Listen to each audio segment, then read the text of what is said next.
I must have auditioned for 100 odd things, and 1 year later, I got My Name is Khan. I was very excited to meet Shah Rukh Khan. My knees were trembling when I was talking. Really? The first thing that hit me about Mumbai was its materialism. I felt like I did not belong to the city. Anurag Kashyap deciding to work with me was a massive validation for me. I have been a dramatic kid since I came out. I have always, I think, tied my self-worth to some extent on external validation. I was mediocre at everything. Consistently mediocre. I was so underconfident as an actor till White Tiger happened. 3 months before getting White Tiger, I almost quit and I was like, I can't do this anymore. Hi Adarsh. Hi. Welcome. Thank you. Seems odd to now introduce you to the show, but we were having a great offline chat. Yeah. But how are you feeling? We all saw Kho Gaye Hum Kahaan and it was amazing. It's obviously been so well received. And your character also has gotten so much love. Yeah. I love the movie. I love the music. I love everything about it. So how are you feeling? I feel very fulfilled. I think, as you said, the movie, when people speak about the movie, they speak about all departments, like they speak about performances, they speak about the direction, they speak about the music, they speak about how amazing the camera work was, the edit of the film, so many things. And it makes me so happy to see, like, to know that I was part of this film. That'll probably be remembered for some time. Yeah. And that also represents our generation so accurately, without being too preachy and without like trying to spoon feed you and tell you what to feel. It just makes you feel. I'm just glad I'm part of a film that makes you feel so much. Yeah. And it was very realistic. There were so many times in the film where I said, that's so relatable, where you wait for that blue tick, or, somebody's blocked you and you have like another account and you're like checking. Yeah. All been there. So very realistic in that sense. How do you think you relate to it on a personal level? Like, have you ever gone through trolling? Have you ever been on the other side of whatever your character represented? I don't think I'm famous enough to face like a lot of trolling yet. But generally, in life, like, have you... In life, yeah, sure. I mean, I related to Neil the moment I read the script because the culture shock that I experienced when I was 13, I moved from Jamshedpur to Mumbai in 2007. And it was a massive shift. And the first thing that hit me about Mumbai was its materialism. And the discussions, even amongst 13-year-olds, were very different than the discussions we had in Jamshedpur, In Jamshedpur, I felt like there's a lot of innocence. And I feel like I grew up overnight when I moved to Mumbai. There was a sense of awareness about the world at large, but it also made me very independent, I feel, Mumbai. Because it forced me to travel from point A to point B, and the only way to do that was local trains. Yeah. So I remember coming to Mumbai in 2007, and then, I used to sing. So, I mean, I still do, but I used to do these small concerts and these gigs and these stage shows, and most of them used to be in Churchgate, and I used to stay in my father's quarter in Juhu. So I would always go to Villeparle station by bus, catch the train, get off at Churchgate, and then walk or take a cab or whatever. So multiple modes of transport, and I became independent very early on in life. And I feel like if I hadn't moved to Mumbai, that change wouldn't have happened. So yeah, I related to a lot of Neil's insecurities and his feeling of not belonging and trying to be something else, because of that cultural shift that I experienced, I felt very displaced. Right. And I felt like I did not belong to the city. And it took me a while. It took me 2 years to settle in. Yeah. So it was, even character-wise, it was very relatable for me. Yeah. Why did you move to the city when you first moved? It's funny. I had this habit as a kid where I would love telling stories and make up stories, like imaginary stories.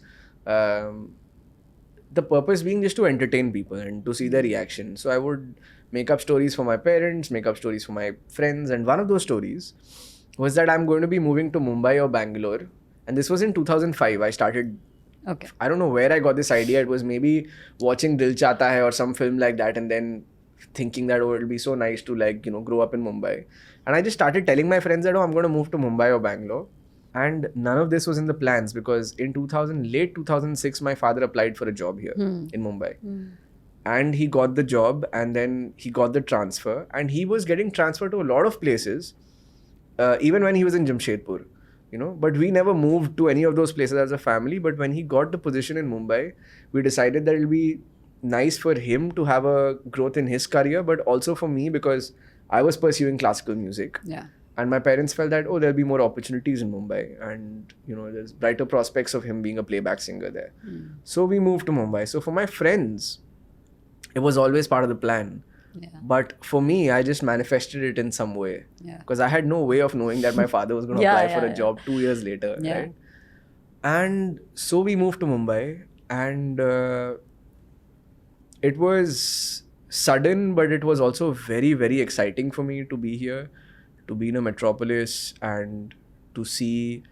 And at that age, there are like other things that catch your fancy, right? So like the cars, and like I had all these like BMWs and Mercedes as Hot Wheels. So like, we used to get these toys, and then I started seeing them, the actual versions of those cars, and I fully flipped out. I would call my friends back in Jamshedpur and be like, "Abey, aaj BMW 5 Series dikha bhi." Like, I was just so excited to be in this city and to be witnessing everything. And I remember seeing Akshay Kumar and Manish Malhotra and Tushar Kapoor were like one of the first celebrities I saw, and I was so excited. Called my friends, called my family to tell them. And obviously at that point in time, I had no idea that I was going to pursue acting. Yeah. How did the lucky break in My Name Is Khan happen? And it's a role that I don't know. Like, did you will it? Did you ordain it in your life? Like, it seems like there's a bit of a pattern where you talk about things and they kind of appear. Yeah, my life is like a bunch of accidents, man. Like, I don't know. Sometimes I feel like, how did I even get here? It's so bizarre because I didn't think I'd be an actor. And I was actually singing on stage during Bombay Festival, and Nazli Karimboy, who used to work with Rail Padamsi.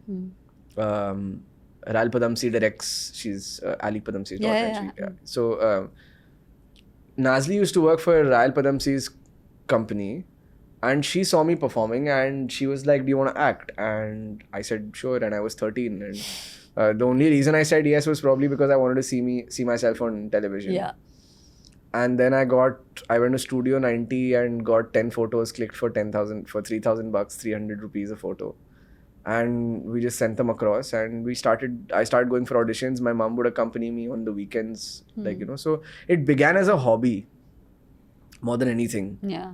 And I must have auditioned for 100 odd things.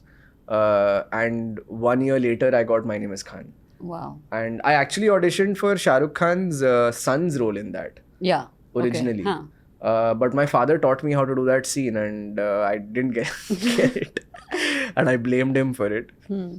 And a few months later, they called me again and they said that we want you to audition for Shah Rukh Khan's younger version. Yeah.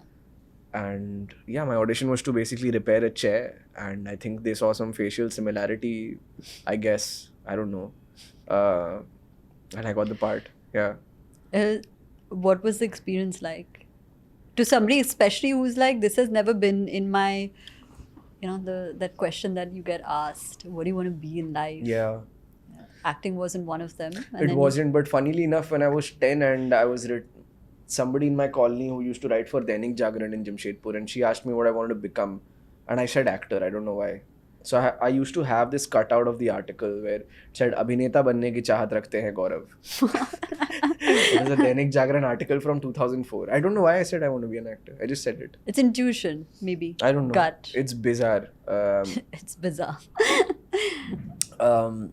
Sorry, how did I feel when... What did I... You asked me how I felt when My Name Is Khan happened. I said because it was never in the traditional mix of what you wanted to be. And then you find yourself in a film with Shah Rukh Khan. Yeah. As junior Shah Rukh Khan. Yeah. As a very young person who's just about stumbling on career options. How did you feel? I think for me at that point in time, the most exciting part was to get to travel somewhere outside of India because I'd never traveled outside of India. I was 13, 14. So I was like, America जाने को मिलेगा, passport बना लेते हैं. And then I get a call from production saying that ये Chamunda petrol pump के पास shoot है बोरीवली में, पासपोर्ट नहीं बनाने की जरूरत है. And I was like, ऐसे कैसे हो सकता है यार, करण जौहर की फिल्म है. Yeah. I was very excited to meet Shah Rukh Khan. And I never met him until a month ago. After being in the same film. Being in the same film because I was playing his younger version, no? So Yeah, like, so there was no overlap. Yeah, there was no overlap. Yeah.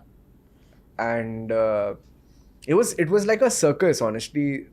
Those 3 days are so like they're so etched in my memory because each day different people from my family would come with me on set because nobody knew at that point in time that this would repeat itself, you know. Yeah. So for everybody it was like this is happening, experience कर लेते हैं और फिर शायद you know 15 साल बाद हम भी बोलेंगे कि हम भी एक बार शूट देखने गए थे type story. So one day my brother and his friend, one day my grandfather and my grandmother, one day my mom and my dad, and we were just taken in by all the you know the sights and smells of a set. And like I remember eating food on set for the first time was such a big thing. Yeah. Because we didn't know that, oh, this is how it's served. It's almost like a marriage, you know. You have a caterer and you have like 10 different types of food. And I was like, shit, man, this is ऐसे होता है क्या जैसे शादियों में जैसे खाना अच्छा ये भी है मतलब. So it was such an innocent time of our lives, you know. But we really enjoyed it. Like all of us as a family, we enjoyed that moment a lot. Yeah. But when you met him 1 month ago, did you tell him, I played mini you? I did. Yeah. My knees were trembling when I was talking to him. Really? Yeah. It was insane. I've never, you know, I've read about things like that कि मेरे घुटने कांप रहे थे. Yeah. I thought I'd collapse to the ground. Like jelly. Yeah, my knees were like, I was like that when I was talking to Shah Rukh Khan. And he was so calm and so chill. Yeah. And insanely enough, he had seen Guns Gulaabs. Okay. So even before I could introduce myself, he told me who I am. So which is why I was even more shocked. I was like, how is this happening? Yeah. But yeah, he's such a great man to talk to. Yeah. Great energy. More of that. Legend. Yeah. So you knew on that set, you were like, let me pave this path towards acting now, that this serendipity has happened in my life. No. I felt like it was an accident and a happy accident at that, and let's enjoy the moment.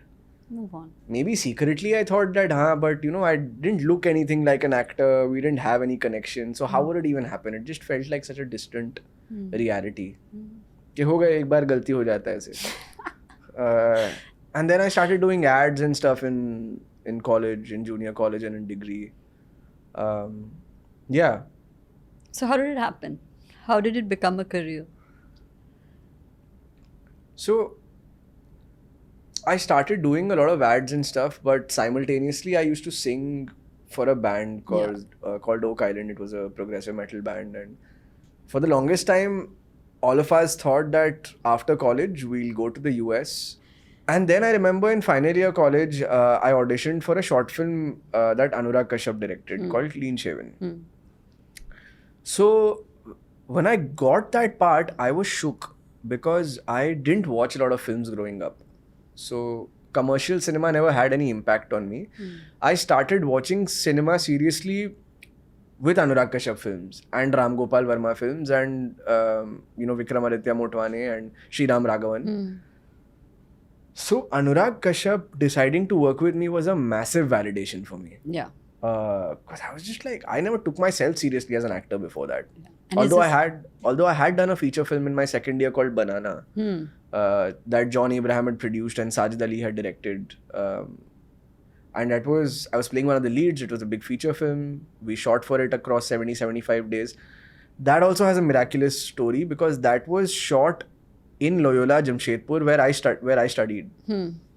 So it's based in the school where I studied from in Jamshedpur. So it was life coming a full circle when I got Banana. Yeah. But the film didn't release for 1.5 years, and I kind of like gave up on that. And and then this Anurag Kashyap short film happened. And when this happened, I was like, shit, man, this is something big for me. And then I used to speak to him, Anurag sir, on set, and he said that you should take acting more seriously. Like, he said that you have something and just like go learn. Don't like wing it. Yeah. So I took that very seriously. So then I went to drama school. Finally, after this film, this juncture in your life. After the short film, I also shot for Rook. I also shot for Mom. So I shot for Rook and I shot for Mom, and then I went to drama school. So I love that film. I even loved White Tiger. Thank you. Yeah, I've read the book. You've read the book? Yeah, I've read the book. I'm a reader. So any film that comes, I'm like, how are you going to sabotage the book? But it didn't. It didn't. It was very, very well shot. Do you know that the White Tiger was dedicated to the director when the book was written? Really? So Arvind Adiga and Ramin Behrani, the director of White Tiger, are actually batchmates from Columbia University. Wow. And when Arvind was writing the book, Ramin was helping him write the book. And 10 years later, it went to Ramin to direct. Like, it was actually supposed to be directed by somebody else. Yeah. And it kept getting shelved, it kept changing hands. And eventually it came to Ramin, and Mukul Devra, I think, had the final rights. And Mukul Devra went to Ramin and he's like, hey, will you direct this film? And he said, man, I've helped Arvind write this book. Yeah, like, I would love to direct this. That's crazy. Yeah. Again, life full circle. So what appealed to you about the acting process? I was always fascinated by actors who would sound very different in interviews and then be very different in a character they're playing. Yeah. Like, I remember when I saw The Machinist of Christian Bale, or even There Will Be Blood, Daniel Day-Lewis.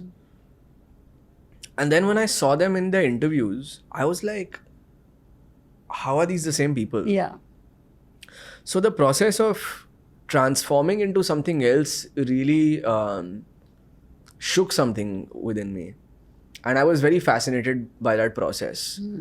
I think that is what got me interested in acting, at an age when I started understanding about it a little bit. And it still is the reason why I act.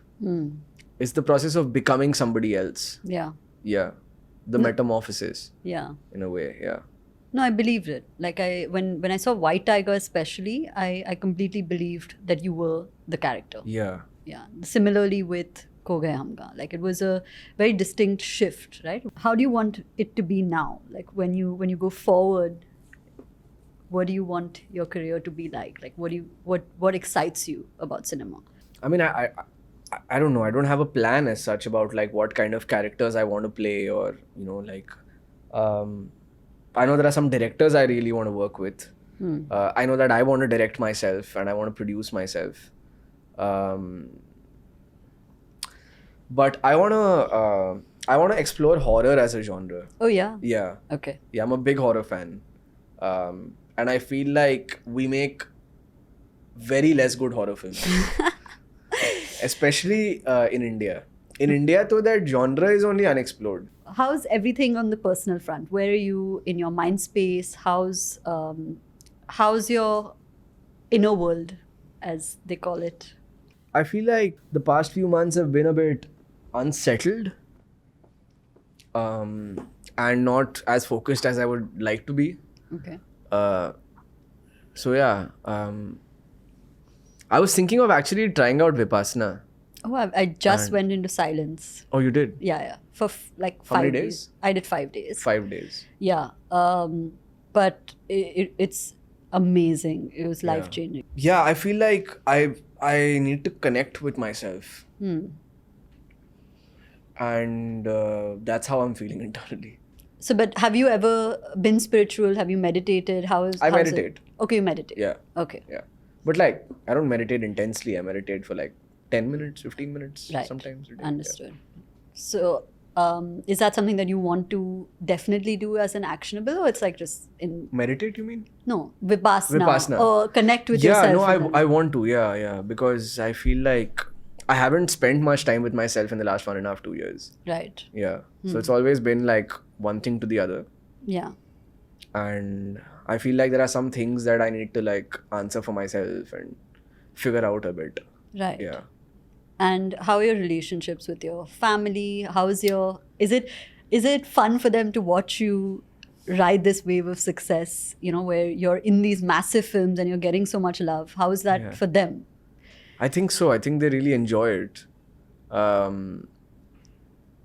It still feels like I just started doing this yesterday. Like the way they react to it, the level of excitement that they have for even reading like the tiniest interview and like, even getting like a tiny article somewhere, they'll still like sort of fish it out and circulate it on the family group or talk about it or tell me or watch every interview that I've done. They've watched, and my mom's going to be the first person to ask me when is the interview coming. If I tell her right now while going back that I did Humans of Bombay, she'll be like, oh, when is it coming out? So yeah, I feel like and so is my brother, my elder brother also is extremely proud, and I feel like all of them are very happy with so far my career, how it's shaped up. And yeah, I think me and my brother discuss about my career a lot. I discuss my choices a lot with him. Okay. He's kind of like my bouncing board because he's also like somebody who knows about cinema and then is also very honest about and gives like critical feedback. So yeah, I feel like I'm very lucky to have somebody like that in my family. Yeah. Who understands what I do, why I do it. I think initially for my mom and my dad was actually quite, my mom specifically, I think in her head, treated it like any other job. Right. Which it is, but it's also not, because it's art, right? It's also not, because not every other job is in the public domain. That, but also it took them some time to understand why I act. Right. Like, what's the motive? Yeah, what's my motive? Why am I acting? Like, I could have done, because I was studying finance in college, and my dad wanted me to do my MBA, and I could have done that, and I could have gotten a decent job. But it took some time for me to explain to my mother why I act. And and even to my father, and once they understood that, they've been very supportive of all my choices. Yeah. Was it a struggle in between when the choice was MBA or this? No, my parents actually never forced me to do anything. Right. And I don't know how they get that, because they both themselves studied in very small towns. My dad grew up in a village called Sangaon near Srikakulam in rural Andhra. Wow. And my mum studied in Jamshedpur, and then went to Parla Khimundi and then Bhubaneswar for her college. So they were never exposed to a lot of like radical urban ideas. Yeah. But for them to respond in the way and grow in the way they have along with me, I feel like people stop growing after like evolving once they are 40, 45, right? Because you sort of think like, okay, you figured out the way of the world and now this is how I'm going to be. Yeah. But both my parents have continuously evolved in life. That's awesome. And they're still evolving. Yeah. Which I feel is incredible. So when in the 9th grade, I told my parents that I don't want to do science. My father, in spite of being MSc in chemistry, and my mother also studying science in her graduation, never forced me to take science. They were like, okay, you don't want to do it? Don't do it. Because anyway, I sucked at it. So it's not like you're losing out on much. Yeah, this kid is like a science prodigy and now he doesn't want to do science. I was barely passing anyway. Yeah. But they understood that. So refreshing. So refreshing. And when I told them that I want to sing or I want to act, they were like, okay, you want to do this, do it. So they never imposed their ideas or their opinions on me. They always gave me the freedom to figure things out by myself. But they were there to guide me. They were there to like, hold my hand if need be. And I knew that they were behind me if I fell back. Yeah. But they never told me that this is what you need to do. Or don't do. Yeah. Right. Yeah. And what kind of a friend are you? How are your friendships? I think I'm a loyal friend, and I'm a... the last few years I've prioritized my career so much that I've almost had no time to Yeah. foster a relationship or to really nurture a relationship apart from my girlfriend, like, Yeah. and we've been together for a while. But apart from that, I've not really had the time to nurture any relationship. So sure, I do make friends with the people that I work, but most of my friends are still like older friends, you know. Yeah. Those who've just been in life for like years. Yeah, They friends know you. who were in drama school with me, friends who went to school with me, some of them from college, some of them who I used to chill with when I was in college. Yeah. But I don't remember developing a deep friendship in the last 5 years, 4 or 5 years, Yeah. since work has been busy. And I don't mind it. Yeah.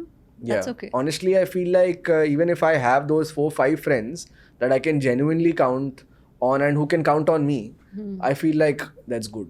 Yeah. Yeah. I mean, as you evolve, your circle becomes tighter. It is how things I fundamentally mean, it's different work. for different people. I've seen people with like massive groups even when they're extremely busy, and you know, like Wow. you go to a birthday party and there's like 75 people. I'm just like, bro, how do you have so many friends? Yeah. I have 5. That was my birthday party. 75 people? No. 5 people? 5 people. Like, you know, if at all, like just Yeah. relax. Yeah. Like, That'll also be my birthday party. 10 people at max, 10, 12. I mean, now a lot of my friends are also my friends because my girlfriend nurtures those relationships for me. right. You know? Wow. Yeah. Yeah. So, I don't know if I answered your question. No, you answered my question. I was just waiting to see if there was an afterthought. It felt like there was going to be an afterthought. There's always an afterthought. Yeah, so what was the afterthought? Like, I saw it, but then you didn't say it. So then I forgot. stopped. I Oh, you forgot, forgot. yeah. Okay. So we'll talk about a few topics just generally and see what you have to say about it. And this is nothing specific to anything. So it's not specific to you. It's just what do you think? So what's your take, or what is masculinity to you?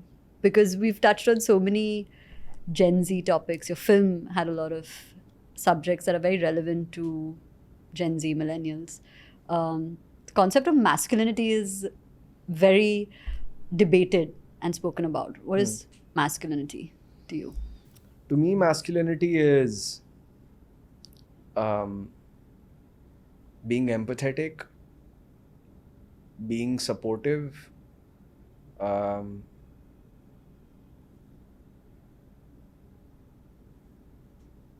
also being able to support, which is being supportive actually. But being empathetic, being supportive, being loyal, and being a good listener, I guess. And taking on responsibility. Yeah. Yeah, I guess. Yeah, these things. How do you feel about the internet and Instagram and social media?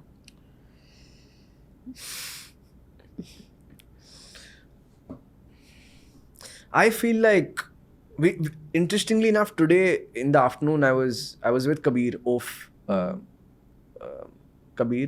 off the music director. Yeah, So, yeah, yeah. And while having lunch, we were like, what would happen if there was a internet breakdown? Yeah. Would the world come to an end, or would we still be able to sort of, you know, live? And the conclusion that I think we came to was that there'll be a new way of life. There'll be like, it'll collapse. Everything will collapse because everything is now dependent on the internet. 100%. Everything, Yeah. right? So like all your backend systems are also on the internet. Yeah. So it would collapse, but it wouldn't be like mass extinction. People We would wouldn't figure, die. Yeah, we wouldn't die. We would wouldn't just die. figure a new way to start living again. Yeah. I personally don't like telephones or internet or apps or I mean, of course I am guilty of like using them as much as anybody, but I often, when people ask me whether you want to live in the past or the future, I always say past. Yeah. I always subscribe to history pages. I will always go back and look at photos from the early 20th century about how India looked. I'm very fascinated by how Bombay looked in the 50s and 60s. It was beautiful. It was absolutely Yeah. gorgeous. Yeah. So I am somebody who's averse to technology in general and the idea of it. And just in love with simpler times. Yeah. But what are some of the apps that you use the most? I think YouTube, Netflix, and Instagram. Yeah. Yeah, and Reddit. You use Reddit? Yeah, I use Reddit. Wow. So no internet, basically. No. I would wish for a time like that. I know it's not possible. I know it's never Yeah, gonna it's happen. not. Like, It's never gonna happen. Not in our lifetimes. Yeah. Unless there's like a solar storm and then satellites go down and then. Then you have no choice. Yeah. Do you think that you seek validation from not just Instagram or reviews or what people are saying, but in general as an actor? Do you look for validation? Yeah. I have been a dramatic kid since I was since I came out. Yeah. You know, I was the kind of kid. I'll give you an example. There was a sports day happening in my colony when I was growing up, right? And I was participating in different sports and I was playing badminton. And me and my friend who were playing doubles somehow made it to the quarterfinals, right? So I have gone home and now my parents know that this is happening or whatever, but they can't care less about this sports day in the colony. They're like, ठीक है बच्चे मजे कर रहे हैं करने दो. I have called my parents and I'm like, आपको आके देखना पड़ेगा कि मैं कैसा खेल रहा हूँ. You know, I want you to be there and support me. You have to be there and support me. How can you not support me? Yeah. And I don't remember exactly, but maybe they had something important to do or whatever, and then I threw a fit. And then they had to come and see me, you know, and I lost in the semifinals. And my partner, my Abhinav, who was also my best friend, he didn't care. Like he couldn't care less about calling his parents or whatever, but my parents had to be there to see me play. Yeah. So I have always, I think, tied my self-worth to some extent on external validation. And it's not a healthy thing to do at all. Yeah. I think over the years it's become less and less. Now it's more about people who I respect and who I look up to. Yeah. And their opinion matters to me. But at large it doesn't. Right. Not like from just external people, like numbers in terms of quantity. That I don't really, that doesn't really bother me. But also, you know, because I was never brilliant at anything since I was a child. Like, you know how a lot of people are either good at studies or they excel at sports I was mediocre at everything. Consistently mediocre. I was mediocre in studies. I've never come in the top 10 in my class. I've never won a gold medal at any race or sport I have played. I was a mediocre or at best an average singer. I was a very mediocre actor and I still believe that there is a long way for me to go. But like, I have never excelled at anything in life as such. Which is also why I feel like I kept seeking validation, waiting to hear that shit, you're good. Yeah. You're actually good. Yeah. Or whatever. Yeah. But then that comes internally also. Like as you proceed in life, sometimes that validation also comes from within, right? Like I don't know if that's something that you've grappled with, but where you're like, okay, you know, I'm actually good. Like it's... Yeah, I mean, and when something does well, then it helps your confidence immensely. Yeah. I was so underconfident as an actor till White Tiger happened. Really? So underconfident. I'm still like not the most... I fake my confidence a lot of times. But I'm getting better. Yeah, I'm getting better. I'm definitely getting better. But White Tiger helped me immensely in believing in myself and my strengths as an actor. You know, I feel like people need to be aware of what their strengths are and then play according to that. Right. So White Tiger made me aware of what my strengths are and what qualities do I have that actually people connect to or that are actually likable. And, you know, being self-aware, I think is so important. And that film gave me all the confidence I needed as an actor. Yeah, you held it. I was crumbling as an actor before that. I was just like... 3 months before getting White Tiger, I almost quit and I was like, I can't do this anymore because I didn't get work for some 4 or 5 months. And I was like, यार मैं क्यों कर रहा हूँ ये? इससे अच्छा तो मैं finance की job कर लेता. You know, because I'm begging people to like give me something, give me one ad, you know, like some voiceover somewhere. Yeah. Barely like scraping, you know, like putting money together to pay my rent. And I just moved out of my house. In Bombay, of all places, where the rent is just... It's insane. I was paying like 40K. Me and Nikhil Vijay was actually my flatmate. Okay. Nikhil Vijay, who was in Hostel Daze with me and who wrote Good Luck. So, And then suddenly White Tiger happened, and even when it happened, I obviously didn't know how the film would do or whatever. And when the film came out and it got so much love, and you know, all the nominations that happened, everything happened through my living room. I didn't even go out of my room to, you know, attend the BAFTAs or like got nominated for the Academy, the film. Yeah. Everything happened through my living room. So it never hit me. Because maybe if I would have traveled to the Royal Albert Hall in London, I would have been like, whoa, this is so amazing. Yeah, like it's massive. Yeah, this is massive, man. Yeah. But I never felt anything because everything happened on the same dining table. The same white wall is behind me. You know? Yeah. Like there's one plant on the side for beautification. That is how it felt. So it never hit me. But you really held it with two like massive actors. Like Rajkumar, I'm a huge fan of. Like I think that he's just such a fantastic actor. He's phenomenal. Yeah, and every He's time phenomenal. I watch him, I'm like even more like how have you gone so deep into this character? Of course, Priyanka Chopra, but I think that your character was Legends. outstanding. Like the way you played it was I outstanding. mean, it's. I feel like any actor who would have understood where Balram comes from would have excelled at that part. You know, it's just one of those parts that you just. आप lucky होते हो कि आपको मिल गई. Yeah. No, Like but it's plain luck for me that I got the White Tiger, because what are the odds that I get to audition for a part where not only do I understand where Balram comes from an economic standpoint, but I also understand the language. Because I grew up in Jamshedpur, I was born there. So Yeah. I knew what a guy from Jharkhand, where Balram is from, would sound like and speak like. Yeah. I mean, of course, I went back to a village, stayed and did all that when I got the part. Because आदत छूट गई थी सुनने की yeah, वो भाषा. yeah. लेकिन luck has such a big factor in everything. It's also talent. I mean, I don't think they would just Maybe, yeah, Yeah. sure. I mean, I'm not denying the fact that I worked incredibly hard in my life. Yeah. Validation. Yeah, no, for sure.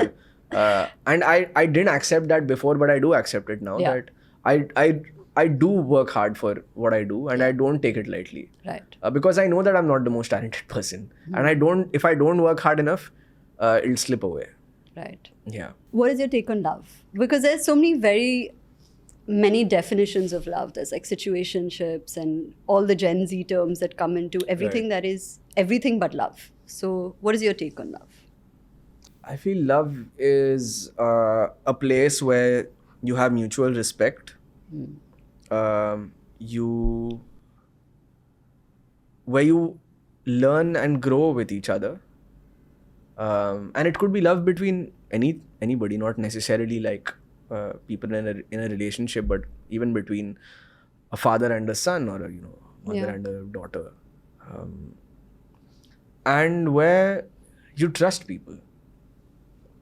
And it's a feeling that gives you comfort, and that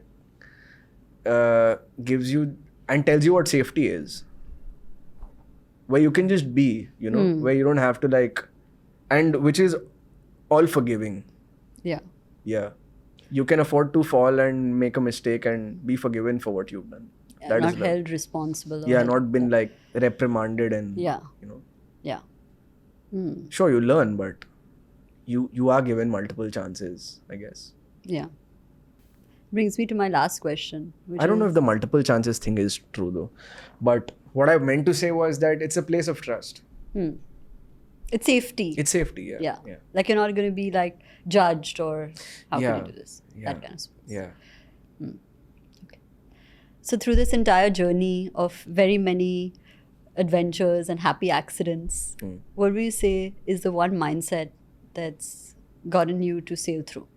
To sail through and arrive at this point in your life where you've just been part of a really successful film. You also seem like you're centered in a way. So, I'm actually not centered. no? You're aware about not being centered in a way. What is that one thing? Yeah, what is your mindset? What would you say your mindset has been? That one defining, point that you can go back to and say, this is how I've always been. And I think perseverance and hard work. Okay. You Yeah. fall back on those. Yeah. Yeah. Like, I feel like you can take everything else away from me, but you can't. I will always try to be the most hardworking person in the room. Right. And that I feel will take you somewhere, if not all the way through. You know? Because that you can't take away from me. Yeah. Yeah.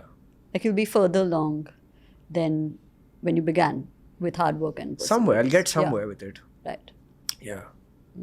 Yeah, I feel like that's always been at least since the time I sort of realized what is it that I want to do. I wasn't always a hardworking kid. But Strictly mediocre. strictly mediocre. But when I was 21, 22, and when I went to drama school, I think after that, when I kind of had the realization that this is what I have to want to do, Yeah. I chose to sort of change my lifestyle and just start like doing things and including everything in my routine that would help me as an actor. You know? Yeah. So everything that I do then became about how do I become a better actor? And how do I elevate this part? Yeah. Right. How do I constantly just work on my skill? Yeah. I became obsessed with it. Like, I feel like the lockdown was one of the most productive times I've had as a human. Yeah. Yeah. Because there were no distractions. Yeah. You literally was- could not do anything. Yeah. Yeah. So there was nowhere to go, nobody to meet. So I just became like so focused on what I had to do. And I had so much clarity about what I want to do and like, you know, things. So the amount of work that I got done between 2020 March to 2021 March or April is insane. Yeah. Yeah. Do you think that obsession is healthy, was healthy? Very healthy. It helped me immensely. Yeah. Because I was procrastinating and I was putting a lot of things on the back burner, thinking, हाँ कभी कर लेंगे, कभी guitar सीख लेंगे. You know, if I want to work in the West, it'll happen. But I took control of the situation. I took everything in my own hands, and I was like, if I have to do something, I'll have to do it myself. Yeah. And now? Yeah. I still am like that. Right. I hate losing control over myself. Okay. Or like I am a bit of a control freak in that sense, where I have to have full control over what I do, and which is also probably why I want to direct. Because a lot of times, you know, and every actor has ideas about like scenes and stuff, but like I feel like, how would it be if I made a film? Or, you know, what would I do with a specific story? I'm varying aspects of it. Yeah. Yeah. Because as a director, you don't do everything, but you're involved in all departments. Right. You're just kind of supervising all Yeah. the departments. Yeah. Yeah. Amazing. Thank you so much for the chat. It's you. been fun. Thanks. And looking forward to many more films. Yeah. And yeah, you should definitely check out Vipassana. Not that I'm Yeah. I part will. of like advertisement or anything, but yeah, I think it'll be good. No, I want to, for sure. Yeah. Yeah. Thank you. Thank you. Thank you for being the best community, and we'll see you in the next one.